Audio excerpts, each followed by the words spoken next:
Today, I will be doing my commemorative speech on the birth of my sons, Rockwell and Travis Wiggins. At age 17 and a senior in high school, I became pregnant with my first child.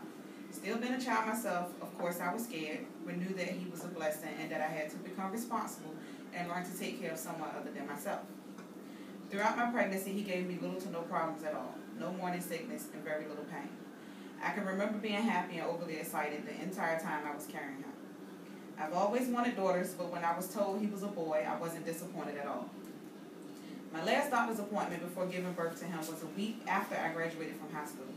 I felt fine, but the doctors was concerned about my blood pressure and scheduled me to be induced the next morning, 2 days before my due date. That night, I didn't get much sleep at all, anticipating the birth of my baby boy. Got to the hospital at 6 a.m., was induced by 7 a.m. Because of my blood pressure, the doctor kept me comfortable with pain meds. I didn't feel any pain at all the entire time I was in labor. After 14 hours of labor and a few minor complications, out came my handsome baby boy at 9:11 p.m. July 2nd, weighing 6 pounds, 15 ounces, 21 inches long. It was love at first sight. He stared into my eyes as I stared back into his, and I knew right then that I had just met my new best friend. I took him home on the 4th of July, and now this is where the fear kicked in. So many different thoughts was running through my mind. I'm still a child. What am I going to do with the child of my own? What if I make a mistake? What if I hurt him? However, I had a very good support system, so it made it a lot easier. Rockwell has always been advanced. He was sitting up on his own with no support at 3.5 months.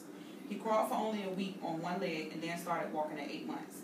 He was speaking in whole sentences at the age of 1 year old and knew how to buckle himself in and out of his car seat. Most people referred to him as a baby genius. He started preschool at the age of 3 years old, and his preschool teacher always spoke of how smart and advanced he was. First grade, he was tested for the gifted program, and of course he passed all of those tests with flying colors. In 4th grade, his school had an essay contest to determine who would participate in the inaugural ball that they were acting out when Barack Obama became president. Rockwell's essay came in 2nd place to a 5th grader. The 5th grader won the role of Barack Obama, and Rockwell won the role of Joe Biden. 5th grade, he graduated with honor roll, which was nothing new to him. He went through middle school just as easy as elementary school, and started high school with 2 credits and all honors classes.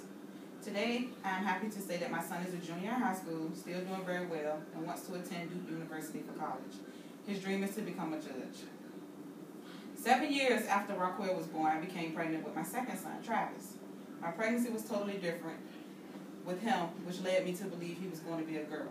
I was a little disappointed, but that disappointment didn't last long. Same as before, at 39 weeks, I had to be induced because of medical reasons. This time, I was in labor for 2 days before being rushed in for an emergency cesarean section. Friday, April 13th at 2:11 p.m., I met my second son, who weighed 7 pounds, 1 ounce, 19 inches long. He was a very quiet baby, but was also very smart and advanced. He started preschool at the age of 3 years old as well, and was determined to be gifted in the 1st grade. He is now 3rd grader, and is an A honor roll student. He is very athletic, funny, outgoing, but short-tempered. At the age of 8 years old, he knows that he wants to attend Florida State and be the quarterback for the football team, and his dream is to be drafted into the NFL. I am very proud to have a teenage son that gives me no problems, is very respectful, loving, and intelligent, and an 8-year-old who is also very respectful, loving, and intelligent with a bright future ahead of him. Thank you.